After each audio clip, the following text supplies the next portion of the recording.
Poppy, are you a little wet girl? Look where she's planted herself on that blanket.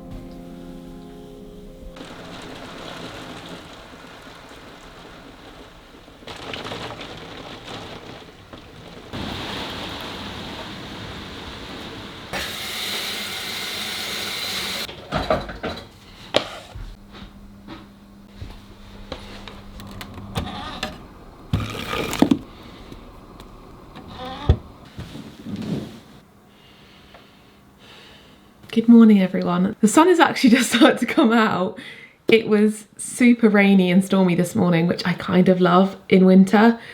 I know it can really get you down, but I don't know, I feel like I've loved January so far. The weather has been really lovely because we've had storms and rain, but then we've had a week of sunshine where it's that crisp, sunny day, and I really enjoy that combination because when it's stormy, it encourages you, or at least I try and think of it this way now. I think I used to not do this, but now I think of it as this is an opportunity to be cozy. So to do some baking, reading, you know, do the stuff inside the house that you haven't been able to do. And then when it's like a crisp, sunny day in winter, you can get outside and appreciate it because it's not as often that you have days like that.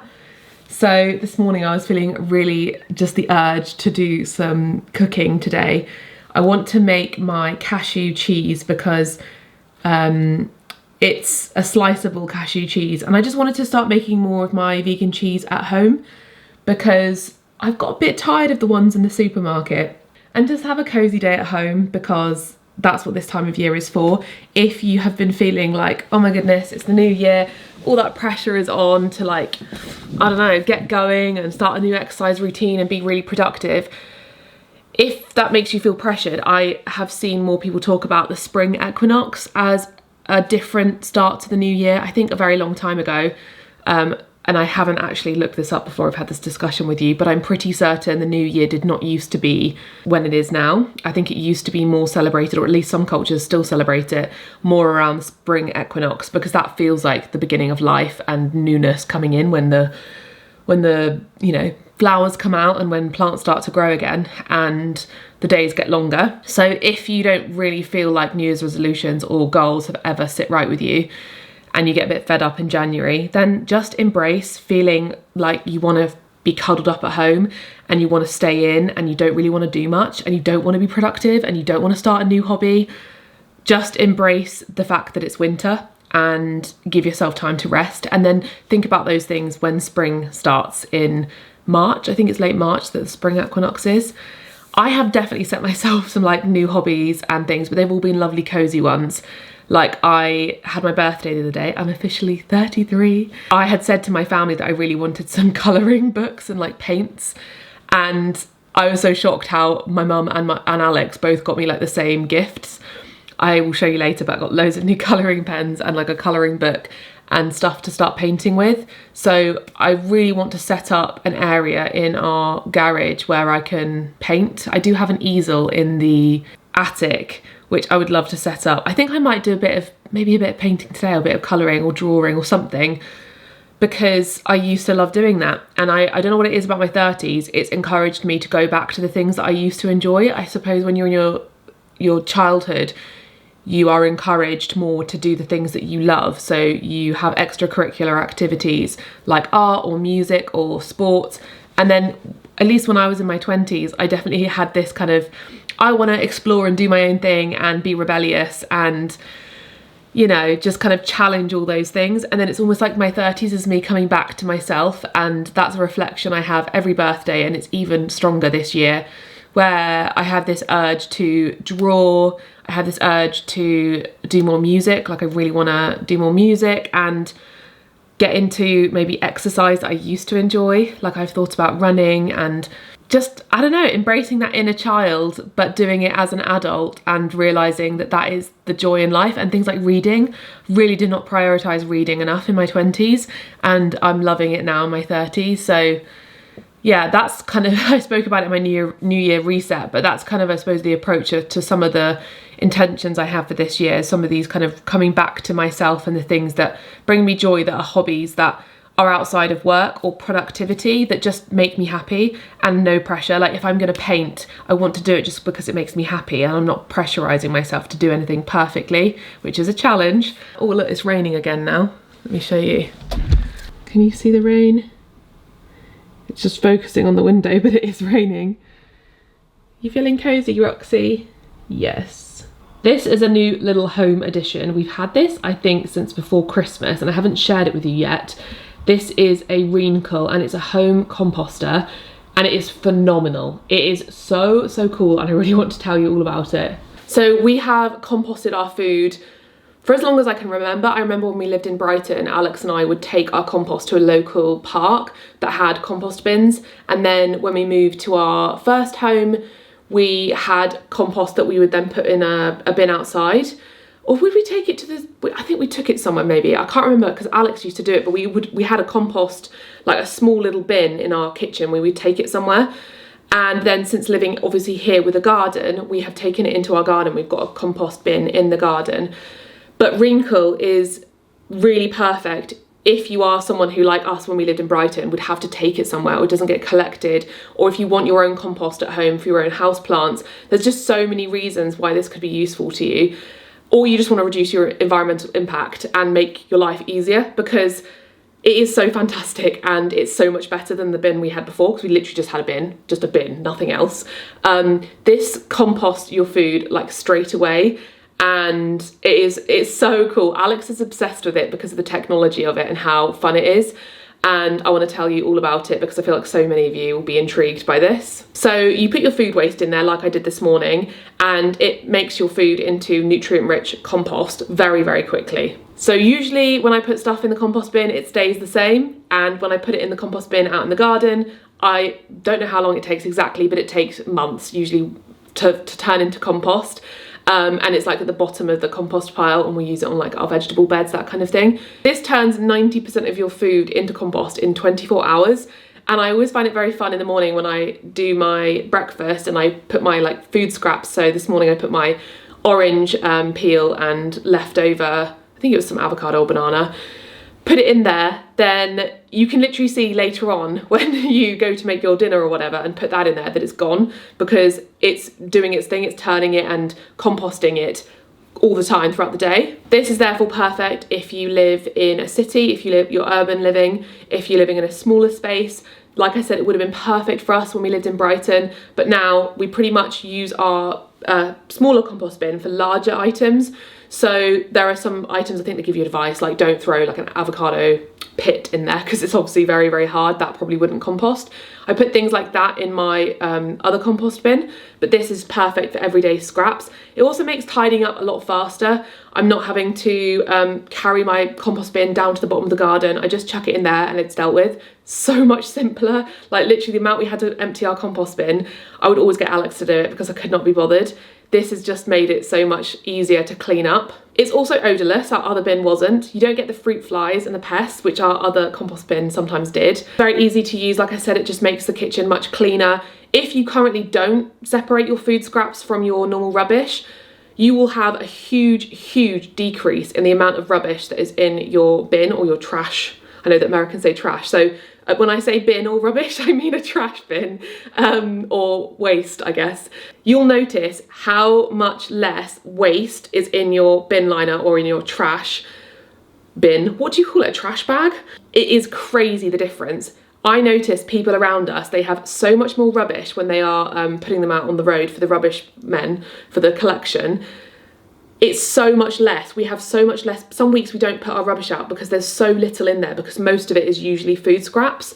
And obviously that's not going to decompose when it goes to landfill because of the way that landfill is packed down. That food won't decompose and it will create greenhouse gases. Whereas if it can compost within your reencle composter as food, it doesn't create those harmful greenhouse gases, which was the motivation originally why we started to compost our food. If you have a composter like the reencle, you're going to be emptying your bin so much less. It's going to be less heavy. It's not going to smell. Like when I open my bin now, because I've not put food waste in it for years, it doesn't really smell generally. So also if you're into gardening, it also creates valuable compost. So we can use this compost in our garden. You can also use it, you know, in plants that you have if you're living in a house that doesn't have a garden.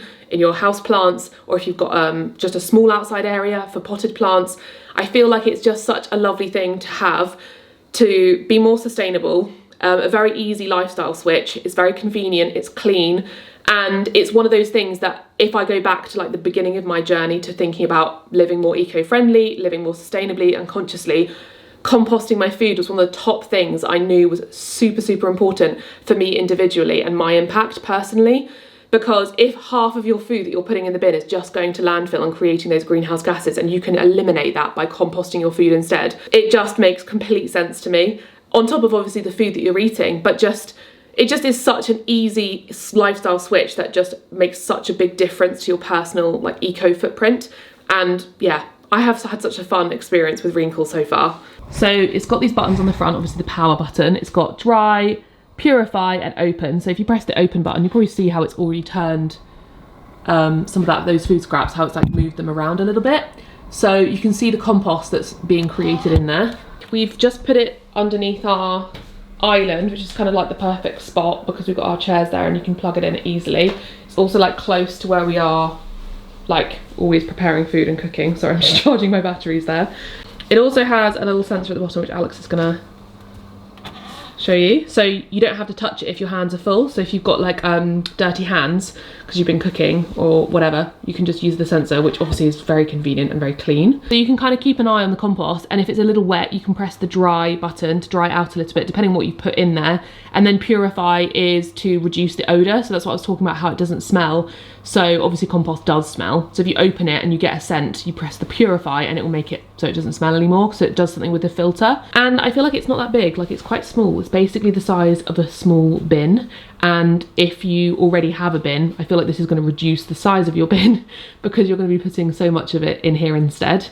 Alex is obsessed with it. I like it. We could have put it under the sink, but we already have like the... Oh yeah, that's a good point.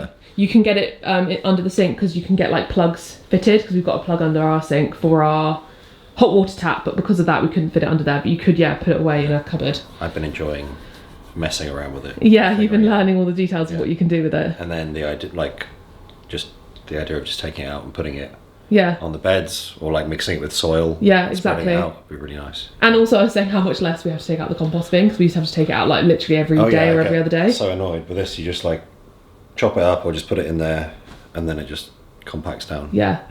It's so much better. It's for our compost, there's some things we don't want to put in there because of wildlife. Wildlife will get to it. And this, it says you can put all sorts of stuff we would never put in the compost that goes in there, and then it's just... Yeah, you can put way more in here than we could do in our other compost bin, like scraps that you don't want the animals getting into. Yeah, like rice, or it says like to put like bread, and I put the coffee grounds in. Yeah. And that gets rid of the smell. Or if you eat animal products, you can put meat in there, can't you? So I'll leave a link to it down below, go check it out. It's very, very interesting. I really think so many of you could do with this in your homes. It's definitely like a step I would take if someone was to say to me, what can I do personally to reduce my carbon footprint? I would obviously say to think about the food you're eating, but I would also then say to compost your food, because it's so, so important. I think it's something that's overlooked sometimes when you're just throwing everything in the bin. It really massively reduces your waste, and it's just such a circular way of dealing with waste. So yeah, go have a look at reencle, first microbial composter in the world. It's so, so cool. I'm obsessed with it, and it's going to be a permanent part of our kitchen now. So yeah, have a little look, go check them out and see all the information in the description box. For lunch I want soup, and I'm going to make the easiest soup on planet Earth. Loads of us buy soup in the shops. I used to always buy soup in the shops until I actually started to make it myself and realise how easy it is and how cheap it is. If I could go back to being a student, I would make this all the time. This requires onion, garlic, stock and a tin of tomatoes, and that's it, I'm pretty certain, if not a couple of other things. But it's so easy and it tastes 10 times better than what you're going to buy in the shops. Plus you're using ingredients at home. This one tastes like a classic like Heinz tomato soup almost.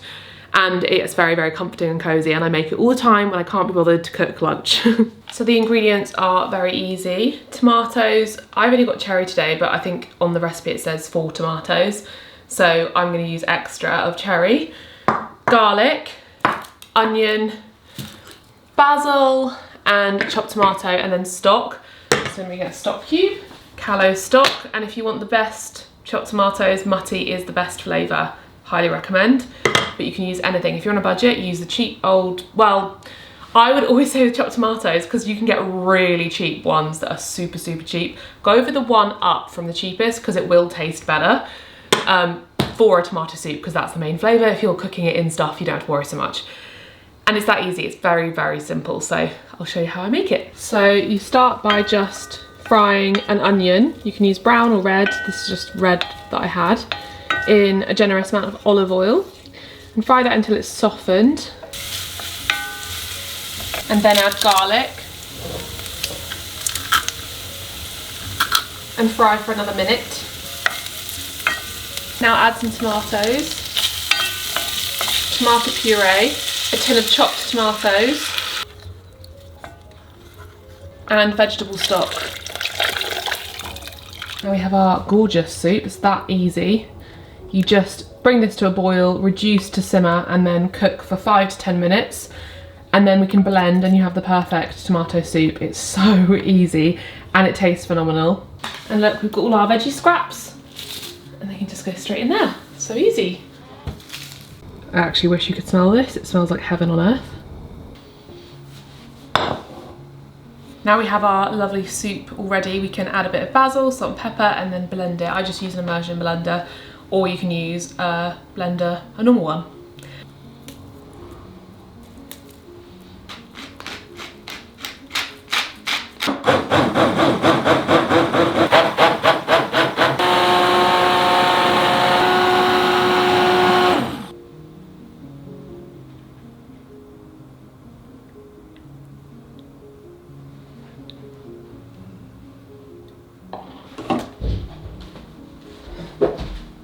Let's get excited.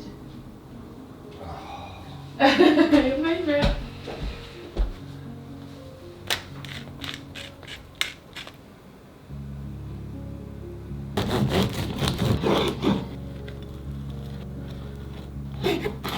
Truly, I've already tasted this. I couldn't resist. I couldn't wait to set the camera up, could I?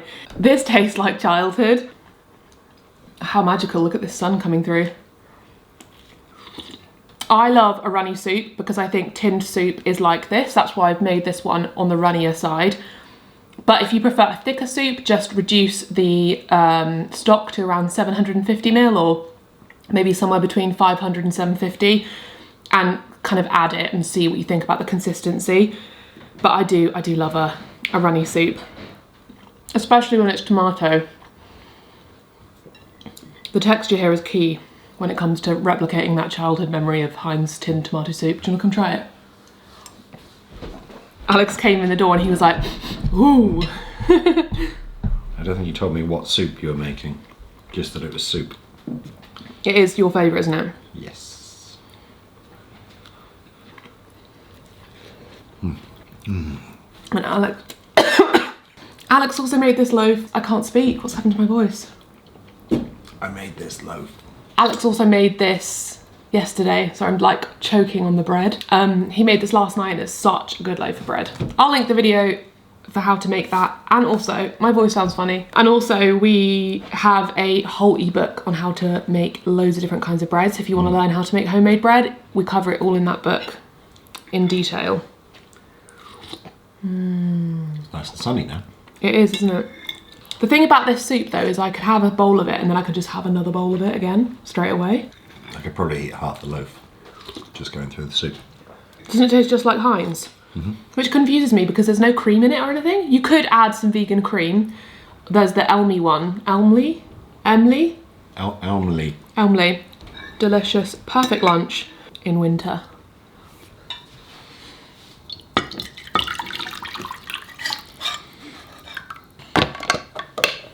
I don't think I showed you one of my Christmas presents. So my mum got me a new cake stand. This is from Nkuku.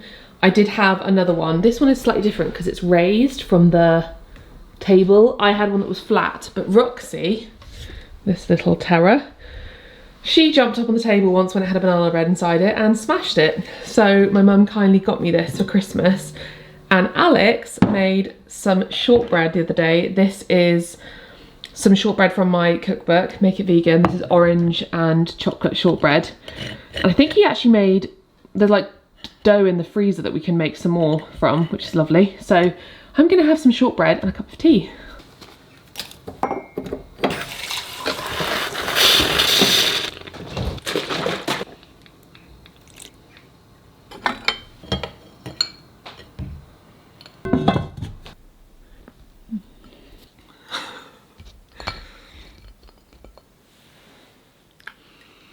Sorry, this is not for dogs.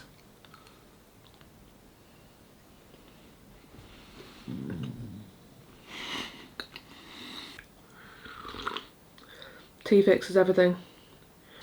Soda biscuits.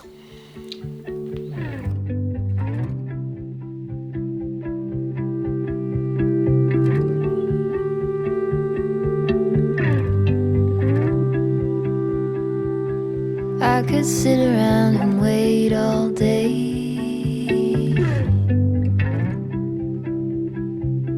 You lay easy on my mind, like a candle I just burn away.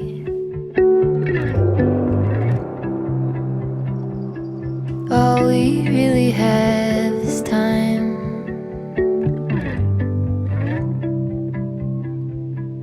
All we really have is time.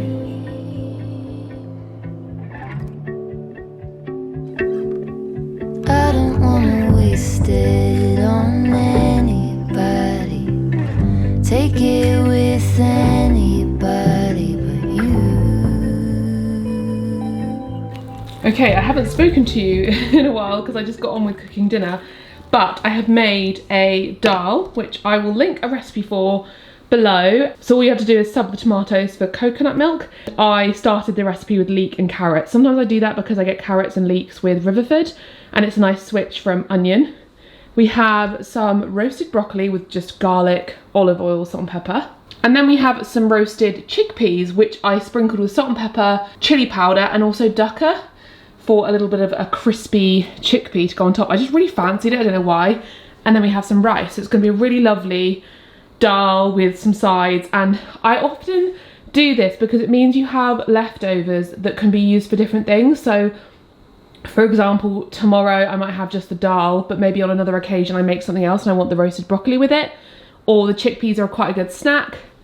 And then we're going to top it with a little bit of coconut yogurt, coriander and lemon. So this is quite the feast. Sometimes I have the urge to do this, and I also tidied up everything so everything's looking very clean in here, except a few of Alex's things. Actually, I can't blame him because these are mine. But yeah, very excited to dig into this. So here we have the finished results. This is going to be so delicious. I can't wait to eat this. Excited. Yes, yes, yes, yes, yes, yes.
Good morning. Got myself a cosy cup of tea. The storm has passed. I love that feeling when a storm has passed because like it just, I don't know, it feels so clear, like it's cleansed.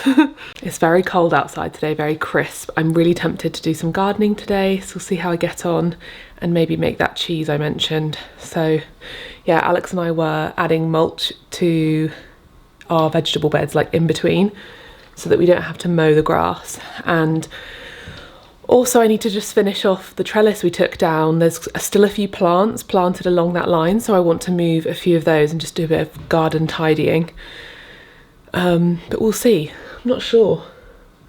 we'll see what the day holds. Got myself ready and I'm gonna make this cashew cheese so we can have it over the next few days. Alex really likes it on crackers and so do I. It's also good in sandwiches because this cheese is sliceable. So you want to soak the cashews either just for an hour in boiling water or you can do it overnight. I'm never that worried about it, mainly because my blender is so powerful, but it's definitely best to soak. And then the other ingredients, let me show you. It's very simple really.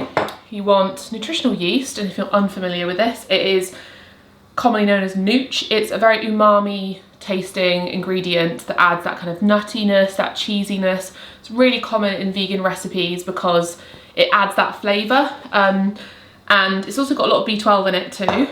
Coconut oil, you could use unrefined coconut oil if you really hate the taste of coconut, because I know that that's a thing, lots of people just don't love the taste of coconut. But the reason you want coconut oil is because obviously it sets hard, so if you're having it in the fridge it helps the cheese to stay solid.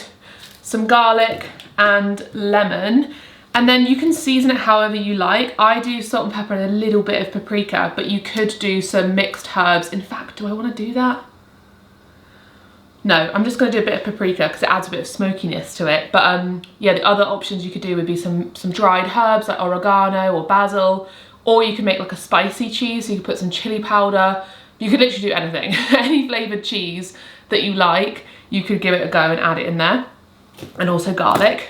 The ingredient that's slightly unusual and specialist, which you don't even need, you could just leave this out and skip this step and make this cheese and then put it in the fridge. It would be more like a spreadable cheese and still be delicious. But this is vegan gelatin, or like the thickening agent. It's called agar agar. I got it on Amazon and it lasts forever. It is just a powder that you mix with water and then it acts like gelatin or some kind of thickening agent to solidify. So that's what makes this cheese sliceable and more solid. And if you are vegan, or if you're wanting to eat more plant-based, or if you're dairy-free and you want to make homemade cheese, or if you're just fed up, like I said, I'm just a little bit tired of always getting the vegan cheese from the supermarket. Sometimes it's quite nice to make it at home, just for some difference. I don't know, when you've been vegan for a while, sometimes you're like, oh, some of the vegan cheeses, I love the taste of them, but they're so smelly that sometimes it just puts me off.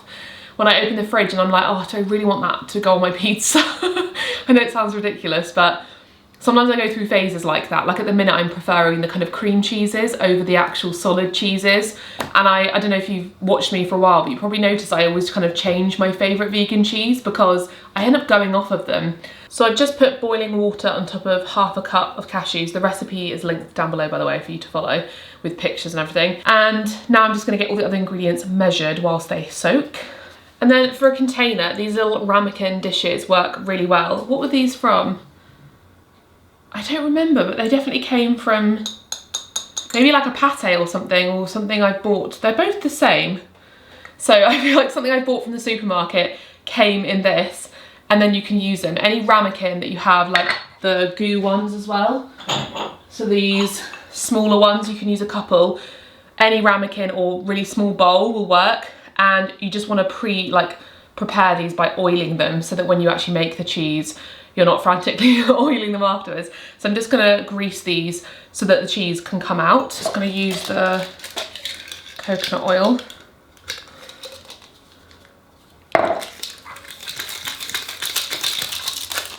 And into a blender add garlic, coconut oil, nutritional yeast, cornstarch, sugar, lemon, salt, pepper, paprika, water, and your soaked cashews, and then we blend. This is what it should look like, nice and smooth with just little air bubbles in. And if your blend is not the best, just start slow and then keep blending until it gets smoother, and then you can up the speed if you have one that has different speeds. And then just keep like scraping down the sides. That's what I did a couple times. I scraped the sides, blended it again, and let it blend for like a minute, and then stop it and start again until it's lovely and smooth. So we're gonna bring our water in a saucepan to a boil and then reduce the heat, and we're gonna add the agar agar. Stir continuously. So the key here is just to keep stirring try and get those lumps out, and do this for about 1 minute until it starts to thicken and it will become like a gel, basically. So you can see how that's still quite runny. You want to do it for a bit longer. You can set a timer if you prefer. Then add your cashew mix. Now we have our mixture. Give it a stir, remove it from the heat, and we can pour into our ramekins. So we'll have one slightly bigger one slightly smaller one. That's all right. You could do it evenly. I just wanted to fill that one to the top. And actually, if I'd done those evenly, they would have worked quite well between two. And we just set them in the fridge for about an hour. Here it is in all its glory. I actually didn't film that for you, but I've just popped it out of the jar. But you can use a knife to loosen the edge. Pop it out. I like to put it in like some baking paper, or you can just put it back in here and put some cling film on top, and then it properly slices into like a piece, which you wouldn't normally get otherwise, so it's very cool. So you can make yourself a nice little cracker with some vegan cheese. Really yummy. I wish I'd made some at Christmas, you know. And it's really nice and soft as well. I think next batch I make, I'm gonna do a chili one, and I'm gonna do like a herby one, just for a change, because I've not done that yet, or in a while. Let me know if you give this a try. I'll leave the link below, like I said. And I'm just gonna have a couple little bits of crackers and cheese to enjoy as a snack. I just store it like this, and then you can just have it out the fridge whenever you fancy. These covers, we got them maybe a couple weeks ago, and they have all broken already. So that's fantastic. Any recommendations for furniture covers? Let us know.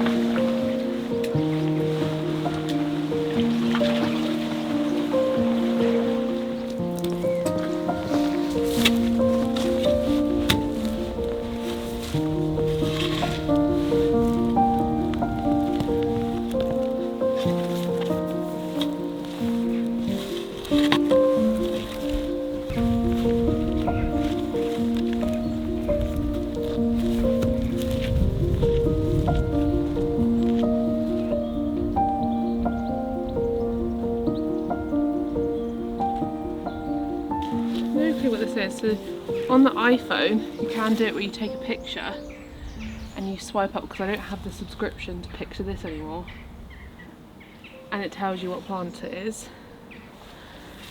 So let's have a look. So there was a huge honeysuckle that went along the trellis, and that might be the remains of it. This looks like a rose.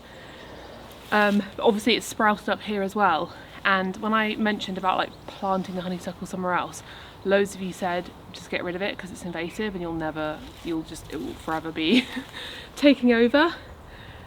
But I got rid of that because it was impossible to keep, because it was all attached and like built into the trellis. So in order to take the trellis, you had to sort of take the honeysuckle with it. But this is like a separate plant.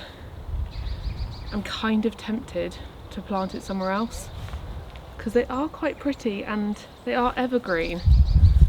So not evergreen, well, kind of, yeah. They kind of, and like I hate the look of this so much. So we moved 2 trees here, can you see?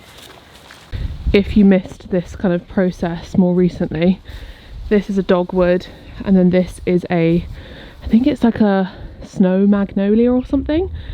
These 2 trees were here, so they're really close to one another. You can kind of see where they came from. There was like one there, one here, and then there's also this pear tree. We're going to get rid of this tree because it is fighting against the oak tree, and I love the oak tree. I want to trim it and shape it a bit better. This one is just going all the way up there because of the laurel, and I did ask someone whether you could move it, and they said it's highly unlikely that it will survive because it's quite mature. Yeah, so I moved these here did this ourselves. I did it by with Alex did help, but I did it last maybe autumn, and they both seem to have survived. I mean, time will tell in spring, but like to me they look completely fine. And this one has all well, this one definitely has survived because it's got all the buds coming through, and I think it's going to get more sun here, so it will actually flower. I don't really remember it flowering much, so I'm just wondering, should I plant the honeysuckle like in this corner so it can kind of take over the wood? But then some of you said not to do that because then the wood could rot because there's no like sun getting to it, and maybe that's why it's stayed quite good so far, because it always dries out. I don't know.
Okay, that was very successful. So we have a rose planted here, so hopefully that'll be quite nice. Maybe I can try and shape it to be a bit bushy. I'm not sure what this is. I thought it might be a rose, but I'm not sure it is. But I've plopped him there. And then like you saw, I did the honeysuckle. So you can see there are no plants now along the trellis. We've just got one piece to remove there, and then we just need to sort out like the grass, so the ground, fill some soil and even it out, and then put some grass seed down so that the garden just can be one long garden. What I really envisaged for the future, if you're curious, is a greenhouse somewhere here, either there, here, I'm not really sure yet. And then to have paving stones, because there's always kind of a path from where we walk anyway, you can kind of see it through here.